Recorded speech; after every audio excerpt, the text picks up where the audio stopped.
Hi friends, అందరికీ good morning. ఈరోజైతే నేను పుదీనా కారం పొడి మాత్రం చేస్తున్నా. ఇదిగోండి, మార్కెట్లోనైతే పుదీనా ఈరోజు ఫ్రెష్గా వచ్చింది, చాలా బాగుంది తాజాగా. నేను కారం పొడి ఎలా ప్రిపేర్ చేయాలో చేసి చూపిస్తా ఫ్రెండ్స్. ఇదిగో పుదీనా ఫ్రెష్గా మంచిగా అన్నీ ఏరి కట్ చేశాను. కట్ చేసి 2-3 సార్లు మాత్రం వాటర్లో కడిగాను. వీటికి కావాల్సిన పదార్థాలు చూసుకుందాం ఇప్పుడు. ఇదిగోండి, ఎండుమిర్చి, మినపప్పు, పల్లీలు, శనగపప్పు, ఎల్లుల్లిపాయ, చింతపండు, ధనియాలు, జీలకర్ర, ఉప్పు, ఆయిల్, ఇవన్నీ కలిపి ఇప్పుడు ఇదంతా పుదీనా మొత్తం ఫ్రై చేసుకోవాలి. నేను చూపిస్తాను ఒక్కొక్కటి. ఇదిగోండి, కారపొడి తయారు చేస్తున్న పుదీనా కారపొడి. ఇదిగోండి, ముక్కుడైతే పెట్టి ఆయిల్ పోసాను. ఇప్పుడు ఈ పుదీనా మంచిగా వేయించుకుందాం. ఆయిల్ పోసాం కదా, ఇప్పుడు మంచిగా దీన్ని ఫ్రై చేసుకుంటూ ఉండాలి. ఇదిగోండి, పుదీనా బాగా ఫ్రై అయింది.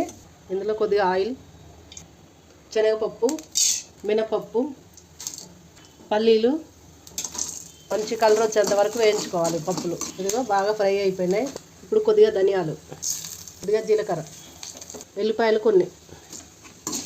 ఇవి బాగా ఫ్రై అయినాయిగా, వీటిని మిక్సీ జార్లోకి తీసుకుందాం. అందులో ఆయిల్ ఉందిగా, ఇప్పుడు ఎండుమిర్చి వేయించుకుందాం. ఎండుమిరపకాయలు బాగా ఫ్రై అయినాయి. బంద్ చేసుకుందాం స్టవ్. ఎంత మంచి స్మెల్ వస్తుందో. ఇవన్నీ ఇప్పుడు మిక్సీ పట్టుకుందాం. సరిపోయేంత ఉప్పు వేసుకోవాలి. మిక్సీ పడదాం. ఇదిగోండి, ఇలా మంచిగా మిక్సీ పట్టుకోవాలి. అంతా కలిసిపోయింది బాగా. ఇదిగోండి, కారం పొడి తాలింపు పెట్టేస్తున్నాను. ఆయిల్ పోసాను కదా, ఆయిల్ కొంచెం వేడెక్కిన తర్వాత ఈ పప్పులు వేసుకోవాలి. పప్పులు ఇలా ఫ్రై అయినాయి కదా, ఇప్పుడు ఎల్లిపాయలు వేసుకుందాం. ఇప్పుడు ఎండుమిర్చి, కరివేపాకు, కొద్దిగా పసుపు. మిక్సీ పట్టుకున్నాక కారం పొడి ఇది ఇందులో వేసుకోవాలి. కారం పొడి మొత్తం ఇందులో వేసుకొని ఈ పోపులో కారం పొడి మొత్తం కలుపుకోవాలి. ఇది 1 వీక్ కాదండి, నెల రోజులైనా కానీ స్టోర్ ఉంటుంది. వేడి వేడి పుదీనా కారం పొడి రెడీ అయింది. టేస్ట్ చేసి చెప్తాను.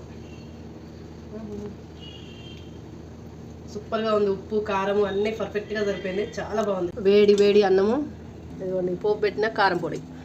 వేడి వేడి అన్నంలో కారం పొడి మాత్రం సూపర్గా ఉంటుంది. స్మెల్ మాత్రం చాలా బాగా వస్తుంది. తిని చూద్దాం. సూపర్గా ఉంది. చపాతీలో ఇంకా సూపర్గా ఉంటుంది.